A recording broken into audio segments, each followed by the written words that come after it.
Remember when TV theme songs were the personality of a show?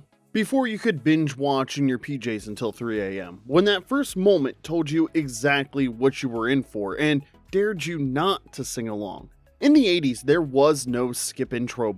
They explained the plot, set the vibe, and moved into your brain rent-free for decades. When we dropped our 1970s theme song countdown, you asked for the 80s, so here it is. And if you missed that 70s list, we dropped the link in the description so you can check it out later. These are our favorites, and they might be different from yours, so let us know in the comments which ones you'd put on your own list. Now, before we get started, be sure to like and subscribe. It helps YouTube show this video to more retro TV fans just like you. Now, let's get into the countdown with number 15, The Facts of Life, NBC. You take the good, you take the bad, you take them both, and there you have the facts of life. The facts of life. There were TV theme songs, and then there was The Facts of Life, basically the musical equivalent of a reassuring hug and a perfectly made sandwich. Take them both, and there you have the facts of life. The facts of life. The Facts of Life ran on NBC from 1979 to 1988. It was a spin-off of Different Strokes. It followed Blair, played by Lisa Whelchel, Natalie, played by Mindy Cohn, Tootie, played by Kim Fields, and Joe, played by Nancy McKeon, a group of girls at a private boarding school who lived with their house mother, Mrs. Garrett, played by Charlotte Rae. When the world never seems to be living up to your dreams. Written by Alan Thicke, yes, Robin Thicke's dad, this theme is so ingrained in pop culture that you could probably sing it in your sleep. Suddenly you're finding out the facts of life are all about you. The message was clear. Life's complicated, but you'll figure it out, eventually. It takes a lot to get 'em right when you're learning the facts of life. If you grew up in the 80s, this theme played in your house at least 400 times. The show changed cast members, hairstyles, and wardrobes, but the theme was solid as ever.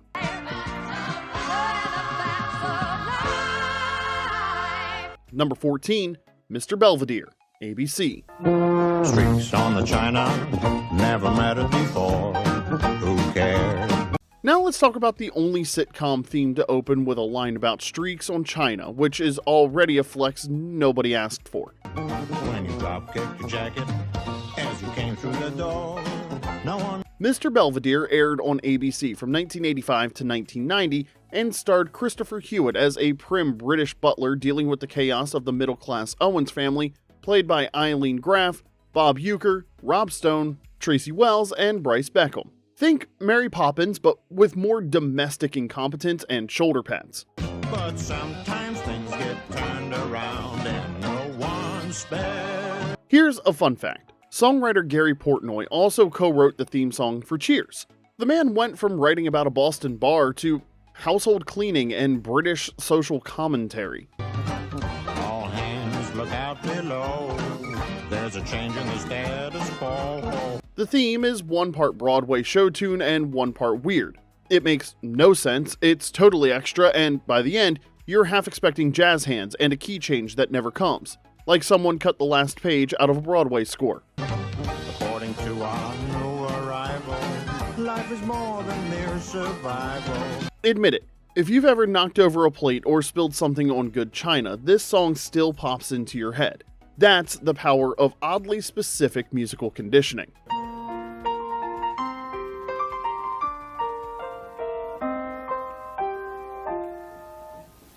Number 13, DuckTales, the Disney Channel. Life is like a hurricane here in Duck. Now, there were cartoon theme songs, and then there was DuckTales, Disney's way of turning Saturday mornings into a stadium concert. DuckTales premiered on Disney Channel in 1987 and ran for 100 episodes of pure treasure hunting chaos. It also launched the Disney afternoon block that would dominate after-school TV for the next decade.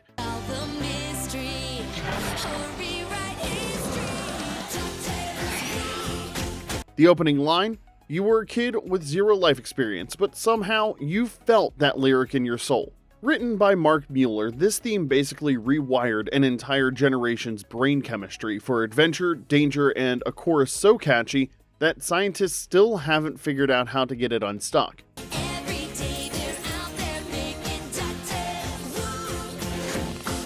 The show followed Scrooge McDuck and his nephews on globe-trotting adventures, but the real adventure was trying to get this song out of your head. It didn't chart, but it also didn't need to.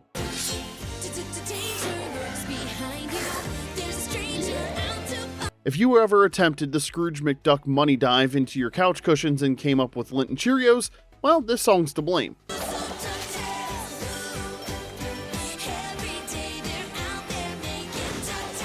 I dare you to find me a millennial who can't belt out that signature woo on command, and I'll show you someone who clearly had a deprived childhood.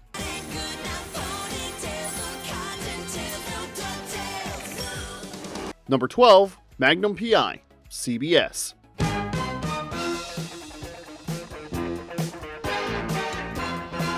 Now, this wasn't a theme song. It was a power move. That opening guitar riff was the sound of your dad's midlife crisis getting a soundtrack.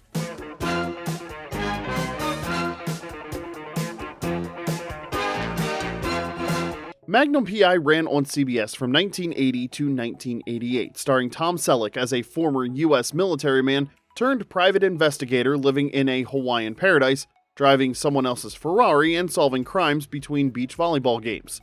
It was every dad's retirement fantasy set to an adrenaline-pumping soundtrack.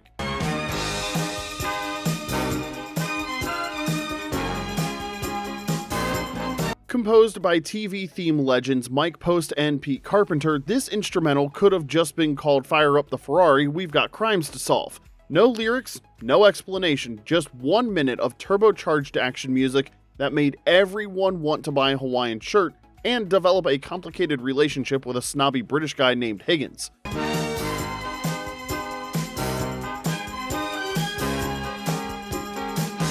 The show won Emmys and Golden Globes for Tom Selleck and John Hillerman and made Selleck a household name, but honestly, the theme did half the work.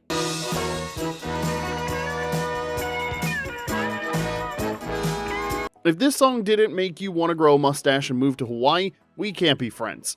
The only thing cooler than this theme song was Tom Selleck's mustache, and even that was debatable. Number 11, Amen, NBC.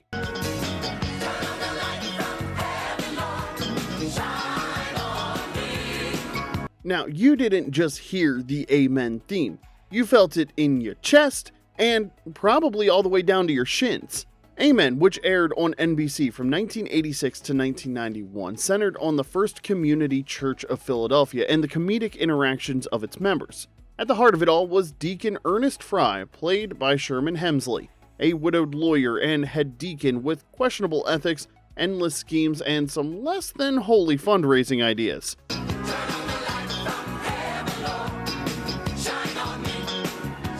His world was turned upside down with the arrival of Reverend Reuben Gregory, played by Clifton Davis, a young, idealistic pastor who clashed with Fry's methods at every turn. Stirring the pot even further was Fry's daughter Thelma, played by Anna Marie Horsford, who set her sights on Reverend Gregory, creating an unrequited love scenario full of awkward moments and comedic gold.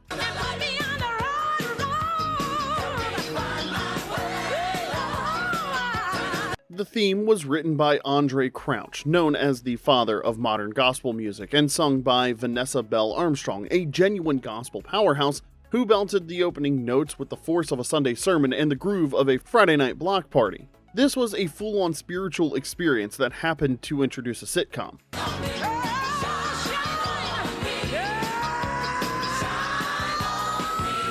Forget subtlety, this song entered your house, grabbed the remote, and told everyone to sit down and listen. It was church, soul, and if you weren't clapping your hands along by the fifth note, you needed to check your pulse.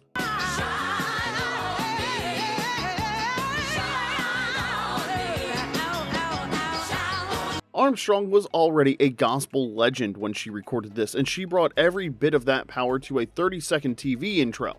The result was one of the most spiritually charged openings in sitcom history.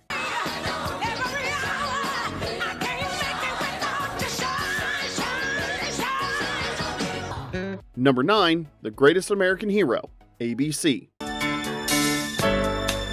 Sometimes the weirdest thing about a weird show is how something totally normal becomes a breakout hit. The Greatest American Hero had a premise that sounds like someone lost a bet. A clumsy substitute teacher gets a superpowered red suit from aliens, but loses the instruction manual, and yet its theme song became a legit pop sensation. Look at what's happened to me. I can't believe it myself. Believe It or Not, performed by Joey Scarberry and written by TV theme legend Mike Post with lyrics by Stephen Geyer, hit number 2 on the Billboard Hot 100 in 1981. It was held off the top spot by Diana Ross and Lionel Richie's Endless Love, but still managed an 18-week run on the charts.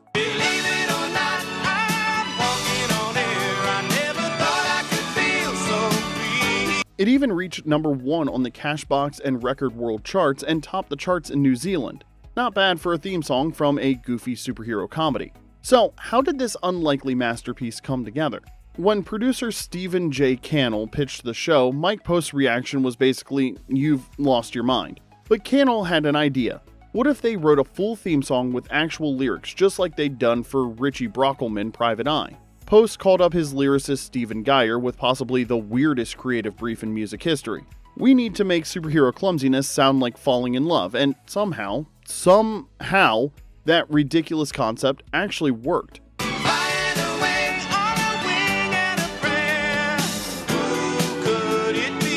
The result was a smooth, inspirational tone with peak yacht rock vibes soaring on the radio while the show's hero was crash landing into dumpsters. Scarberry, who'd spent a decade recording flop singles, suddenly had a smash hit playing alongside Hall & Oates and REO Speedwagon. Years later, Seinfeld gave it a second life when George Costanza used it as his answering machine message, introducing the song to a whole new generation of confused viewers. Not bad for a song about a guy who flies like a confused pigeon with commitment issues.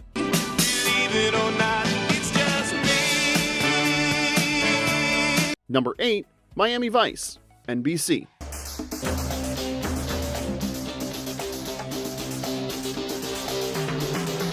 Crockett and Tubbs didn't need dialogue when they had Jan Hammer's synthesizers doing all the talking.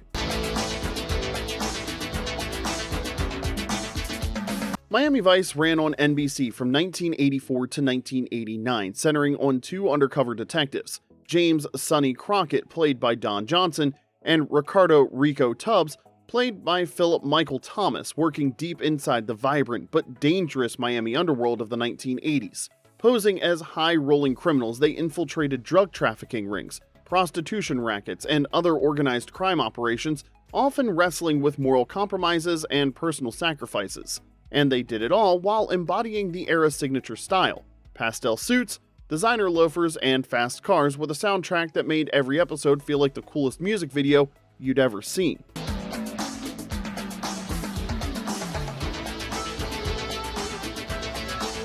The Grammy-winning theme was Miami in the 80s. Neon lights, fancy cars, speedboats, illicit substance deals, and enough shoulder pads to stock a football team. This instrumental didn't just set the tone, it was the tone.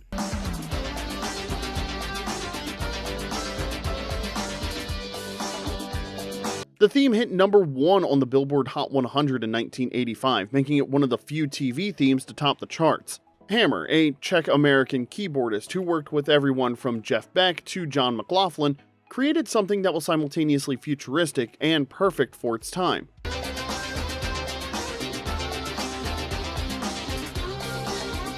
Every episode felt like a feature film, and this theme made sure you knew it from the first note. It was dark, stylish, dangerous, and just the right amount of 80s excess.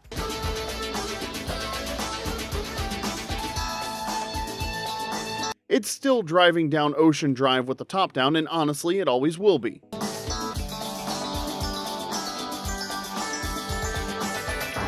And since you're still here vibing to these throwbacks, go ahead and hit that like button. It helps more people discover these musical time machines. Now, let's get back to the video with number 7, Knight Rider, NBC.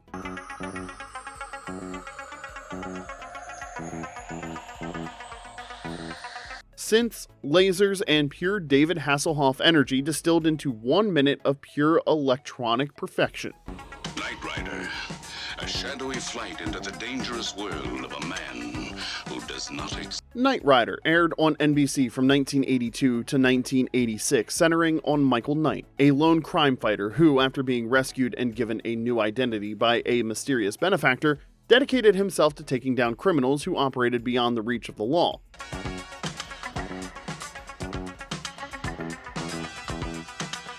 He was assisted by KITT, a highly advanced artificial intelligence Pontiac Trans Am with a virtually indestructible exterior and more gadgets than a Radio Shack clearance aisle. Together, they worked for the Foundation for Law and Government, championing the causes of the innocent and helpless. Michael Knight, a young loner on a crusade to champion. And the theme? It didn't need lyrics, just that pulsing beat announcing that you were about to watch a talking car, some over-the-top stunts, and David Hasselhoff's hair defy gravity for an hour. Composed by Stu Phillips and Glenn Larson, this is what the future sounded like in 1982. All synthesizers, drum machines, and technological optimism. It's the musical equivalent of a laser light show. But here's a twist you might not know. That famous Knight Rider theme was loosely inspired by, and please forgive my pronunciation, Marche et Cortège de Bacchus from Leo Delibes' ballet Sylvia. He gave it a futuristic synth twist, added that pulsing beat, and boom, an 80s TV legend was born.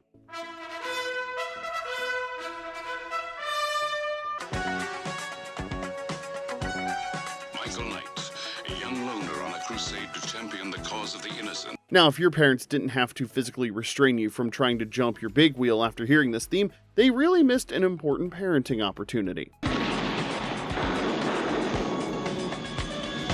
Number 6, Family Ties, NBC.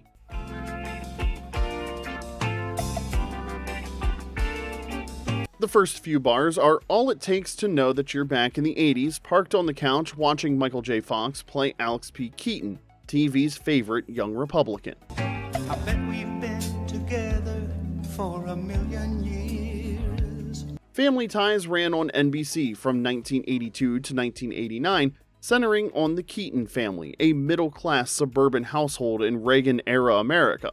Parents Stephen and Elise, played by Michael Gross and Meredith Baxter, were liberal former 1960s hippies raising their 4 kids. And I bet we'll be together for a million more. Michael J. Fox stole the show as Alex, an ambitious, suit-wearing teenager who somehow made greed look charming. He was joined by Justine Bateman as fashion-obsessed Mallory, Tina Yothers as tomboy Jennifer, and later Brian Bonsall as little brother Andy, Alex's mini-me.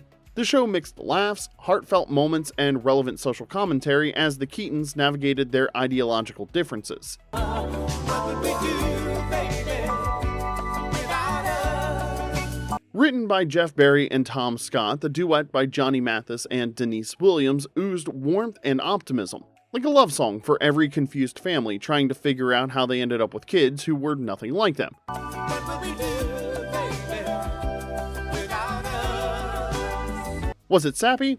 Absolutely. But so were the episodes where the Keatons got all sentimental, and you didn't change the channel then either. And there ain't no nothing we can't love each other through. Honestly, this theme could make a tax audit feel heartwarming. Without us, sha-la-la-la.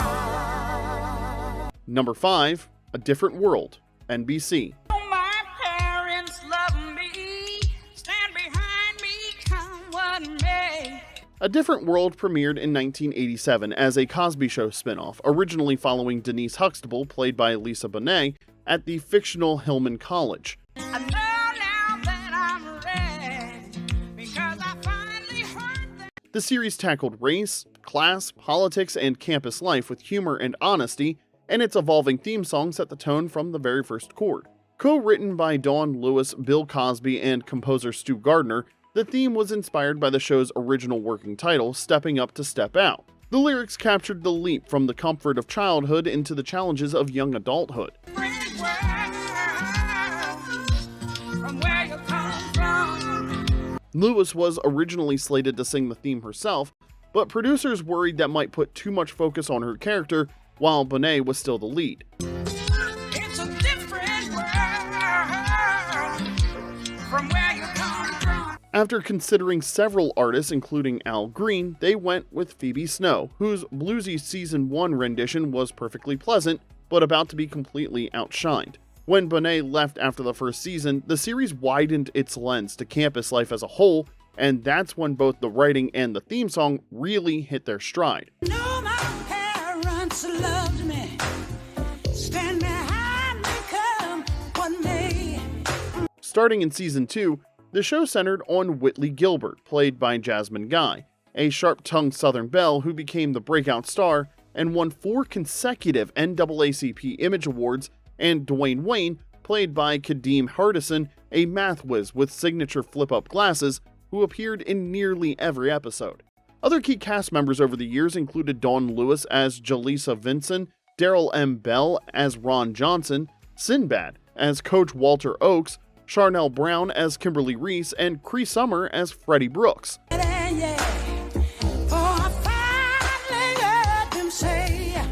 Initially, the producers had planned to change the theme each season, just like The Cosby Show updated its opening credits. But in season 2, Debbie Allen, who had joined as executive producer to bring a more authentic HBCU feel, personally called Aretha Franklin to ask her to sing it. It's a different world. Ooh, than where you come from. Already a fan of the show, Franklin agreed, but wouldn't fly. So production chartered a bus stocked with her favorite foods to bring her from Detroit to California. And if we focus on our goal. In the studio, Aretha Franklin nailed it in one take, turning the song into a jazzy, gospel-infused anthem that made you want to enroll at Hillman College even if your GPA was, well, let's say aspirational. And decide we can take care. Hey, just remember that you and too. Franklin's was so beloved that the producers kept her version for the next 3 seasons. Where you come from. Ooh, then where you come from. By the time season 6 rolled around, the producers revived their original idea of a fresh theme for each season.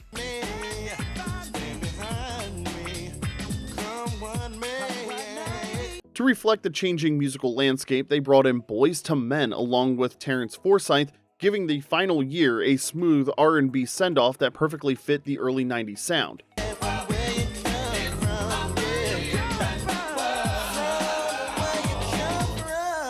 Three different arrangements, 3 different artists, and every version slapped. This wasn't just a theme song, it was a statement. Number 4, The Dukes of Hazzard, CBS.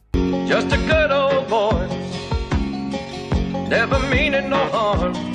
You're still singing it, aren't you? The Dukes of Hazzard ran on CBS from 1979 to 1985, following cousins Bo and Luke Duke as they outran the law, jumped cars, and tried to keep from getting arrested in fictional Hazzard County, Georgia. They lived with their Uncle Jesse, the family's moral compass, and their cousin Daisy, whose outfits caused more traffic accidents than the General Lee. The Dukes of Hazzard theme song wasn't just catchy, it was a bona fide hit. Written and performed by country legend Waylon Jennings, theme from the Dukes of Hazzard, Good Old Boys, hit number 1 on the Billboard Hot Country Songs chart in 1980 and even reached number 21 on the Hot 100, a legit crossover success. Beats all you never saw, been in trouble with the law since the day they was born. The song gave the show serious cultural credibility, especially in the South, and decades later, it's still one of the most recognizable theme songs in TV history. But Good Old Boys didn't ride off into the sunset when the show ended. Since then, it's been covered and reimagined by country legends and a few pop culture oddballs too. Jennings' son Shooter Jennings has performed it live at Duke Fests. John Schneider, Tom Wopat, and Catherine Bach even filmed a music video version for the Season 7 DVD. Straightening the curve and flattening the hill. In the 2005 reboot movie, Willie Nelson, aka Uncle Jesse, handled the vocals, and in 2007's The Dukes of Hazzard's The Beginning, John Anderson gave it a grittier southern rock vibe. That's not even counting the wild versions by Travis Tritt, Lil White, and even Alvin and the Chipmunks have covered it. Just a good old boy, never meaning no harm. Even people who couldn't tell you who Cooter is still know that song, and let's be honest, it still slaps. Number 3, Fame, NBC and syndication. Nobody, and I mean nobody, belted the Song of Fame quite like Irene Cara. But for the first 4 seasons of the TV show, Erica Gimple gave her a serious run for her money in the opening credits.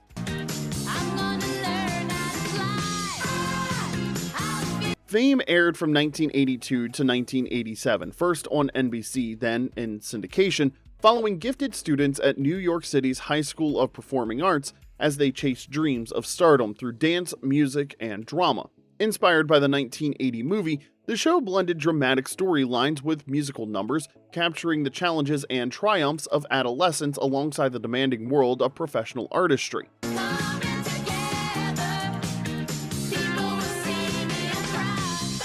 The series featured a standout ensemble cast. Gene Anthony Ray as Leroy Johnson, the gifted dancer he originated in the film. Lee Carreri as keyboard prodigy Bruno Martelli. Valerie Landsberg as aspiring singer-songwriter Doris Schwartz. And Erica Gimple as Coco Hernandez, stepping into Irene Cara's film role. And you can't talk Fame without Debbie Allen as Lydia Grant, the tough-love dance teacher whose Fame cost speech at the start of every episode became legendary.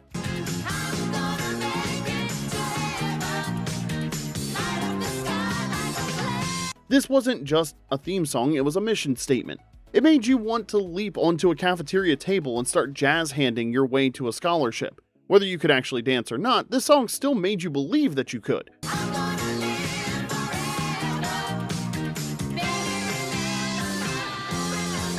Written by Michael Gore and Dean Pitchford, the original recording by Irene Cara hit number 4 on the Billboard Hot 100 and won the Academy Award for Best Original Song. That's right, this theme song has an Oscar.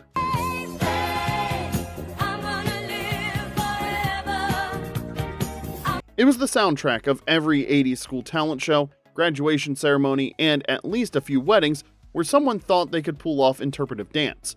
If you did an air guitar or air pirouette to this at least once during your adolescence, you weren't doing the 80s right.